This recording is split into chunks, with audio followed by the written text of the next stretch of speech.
here we are. We're only down one by Mhm. some miracle. Um, it was definitely a couple of guys sleeping to start this game off. It felt like we had Hronik not really paying attention. Yeah. He was definitely kind of half asleep and sorry, I'm thrown off by the sound thing. Just give me a sec. There we go. We're good. Yeah, just McKinnon and Makar right to start off the game, ready to go, as they usually are. Uh, Canucks definitely on their heels there to start. Hronik losing his guy, Ratu kind of letting McKinnon get away from him on the penalty kill there when he should have kind of just kept to the box. He might have stayed on McKinnon. Um, Hronik letting him get the backdoor 5-on-5. We see that a lot from Hronik. He's typically, that is his weakness in defending, is the guy behind him. Once he's kind of in front of the net, he tends to get locked into the puck side of the ice and loses that guy on the far side. So something that we're used to seeing in Hronik's game, but a good job by Linus Karlsson at the end of the power play there to cut the lead to 1. Great goal by putting it between his legs and getting it past the Avs goalie. And it's stuff that I saw all last year in Abbotsford. And I've been waiting for him to kind of break out and show more of his skill around the net. And that was something I really enjoyed, seeing him get that goal tonight. That's great. His first goal of the season. So we need more of that. The Abbotsford line needs to take advantage of Brett Burns. He's starting to look slower out there. When he goes into the corner, he's like almost looks a half step behind trying to dig the puck out. Like he's got to think about what he's doing. And Canucks are going to have to get some matchups out there to kind of take advantage of that. I hope the coaches have noticed that he seems to be struggling out there a little bit tonight. And I'm going to give it down to the anthem singer, and I'm just going to leave it at that. There's a time and a place for political beliefs, but the anthem is a very sacred thing, and it needs to be shown the respect it deserves. And for whatever reason, Canadians like to change the words on their own to reflect some sort of political standpoint. I don't know if you caught it, but I definitely didn't. caught it. What did they say? What did they change? They went with the home on native land narrative rather than our home and native land. Um, you know, it always seems to be Canadians that do this. You never hear Americans changing the anthem. It's just not the right time or place to make your political beliefs known. I hope that anthem singer is not invited back and we move on from it. Hopefully not as many people caught it. I rewound it because I was like, no, he did not just do that. And sure enough, I made sure that that happened before I talked about it. And, I get it. Believe what you want to believe, but do not desecrate the national anthem because that is disrespectful to every patriot that fought for this country. And it's too close to Remembrance Day to be doing crap like that. And that's all I'm going to say. And, the real only downs the Canucks had were those first 2 goals. They really bounced back and controlled the majority of play for the rest of that period. 17 to 19 shots. It looks like they're finally determined to get some shots on net. And, Pettersson looks a little more offensive. A really good shot there early in the game. Just missed the net. Him and Garland finding that chemistry. Kane, I don't know, man. I don't know what to say about Evander Kane. He sneaks some points out here or there, but then he just looks lost half the time. He just gets trapped out there. He looks like he should be going for a change. Like on the first goal, it looks like he was going for a change with Connor Garland, and then he decides not to. He can't keep up with Makar, loses Makar. Makar just, and then he does it late in the period there too. Stays out there when he should be getting off the ice. Like he just extends his shifts, and I'm over it. It's one thing if you're putting the puck in the net, but it's another thing if you're not. And that really frustrates me. Something I found interesting though, that like I saw a stat today put out, and for people that don't think that Pettersson is generating chances and his offense is slumping, he is producing high danger chances at the highest rate per 60 minutes in his entire career at 13.93 high danger chances per 60 minutes. On the flip side, it's his worst in his career for individual high danger chances, 2.9 per 60. So when you put those two statistics side by side, Pettersson is setting them up, but nobody's knocking him down. And the other side of it is he has nobody to set him up. Like, he's not being put in positions to score by anybody else on this team because we don't have a talented playmaker to play with Petey. And I'm going to say it. Horvat at 2C was our best chance to have Pettersson actually play as a 1C because it moved JT Miller to the wing where he was more effective, especially as he got older and advanced in age. Centers over 30 years old regress faster than wingers over 30 years old.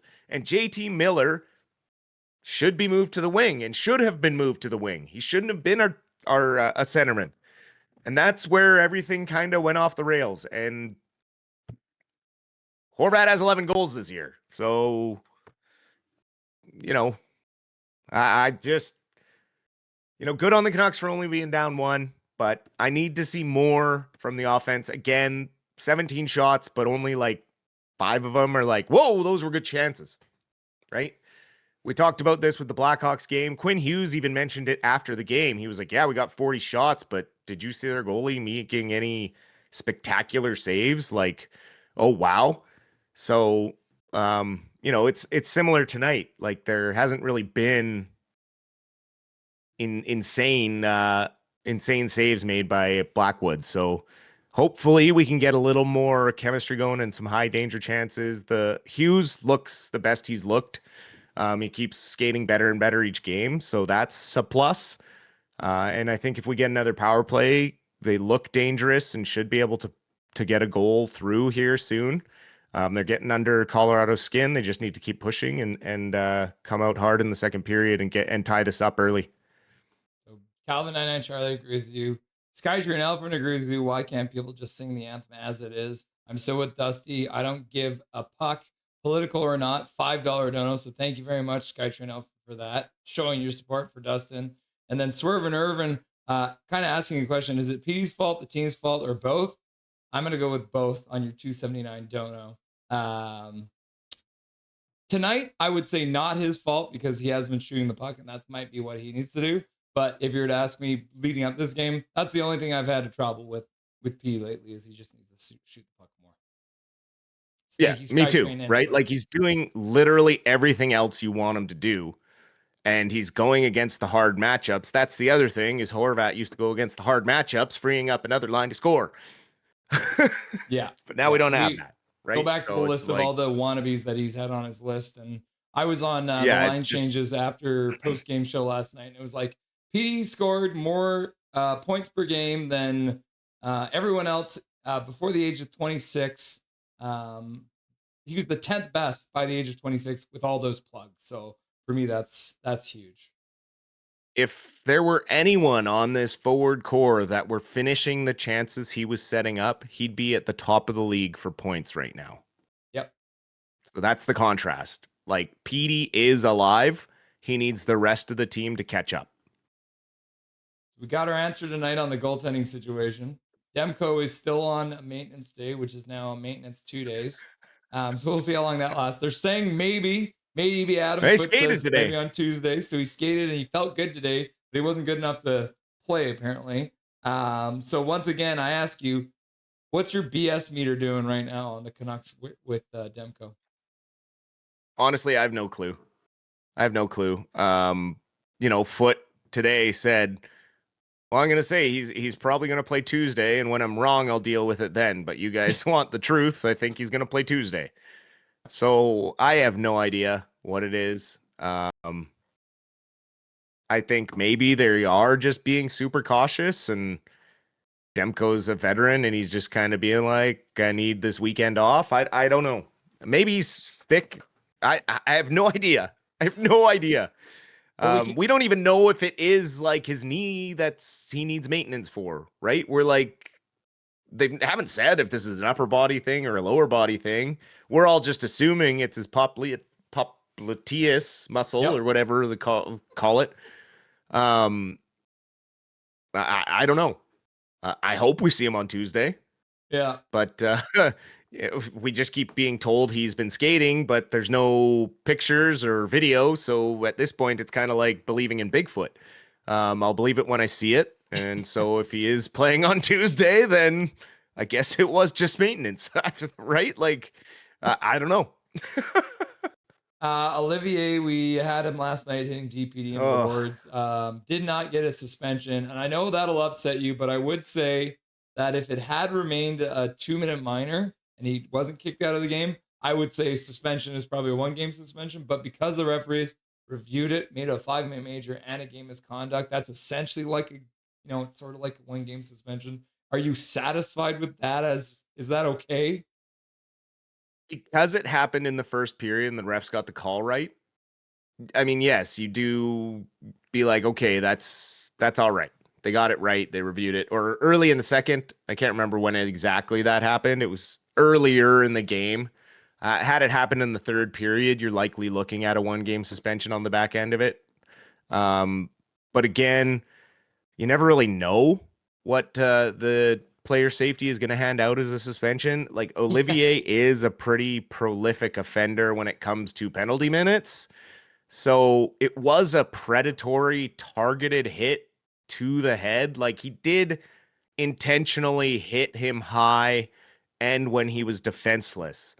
So because of Olivier's reputation as a bit of a dirtier player that plays kind of to hurt, if I could say, um, I maybe would have handed him one more game just to send a message to him like, hey, you cannot be doing this. Um, that's just me. But again, I can see why they didn't, because of getting the game ejection and had it been two, I mean, oh my God, could you imagine if he stayed in the game? No one would have gone after him because that's us. Anyways, New York Rangers. I wanted to bring this graphic up because things have gone absolutely sideways for that market. The Rangers are the first team to be shut out in 5 of their first 7 home games since the 1928-29 Pittsburgh Pirates. JT Miller smashing his stick as he leaves the ice last night, throwing a full-on hissy fit. so Is it mad. hashtag you love to see it? Absolutely. Good riddance. We Good called it, riddance, right? honestly. They traded the wrong guy when they signed him over Horvat. I get what everyone was saying about Horvat being a little bit soft as a captain, but I mean, it's not like Quinn Hughes is going to go throw hands. We actively see DeBrusque jump out of the way of shots when someone needs a shot blocked. It's pretty rare. It's not like Besser is this big, tough as nails player out there. Got a lot of heart, but he's not necessarily going to go throw a big hit or get involved in a scrum on his own unless he's kind of dragged into it because it's a line scrum. So when you look at it that way and you look at the consistency of Horvat's scoring on a pretty poor Islanders team the last 2 seasons prior to this season with the emergence of this Matthew Schaefer kid. Horvat the last 5 seasons has gotten 30 goals and he's on pace to do it again this year. And that is scoring consistency. And when people talk about Besser and like Miller and that sort of stuff, 1 year, they had 1 year. And it was off of the fact that half that year, Bo Horvat was playing second line center until he got traded and freeing up all this space for the Lotto line to dominate. And, we would be in a lot better place right now if we had Bo Horvat and maybe another draft pick.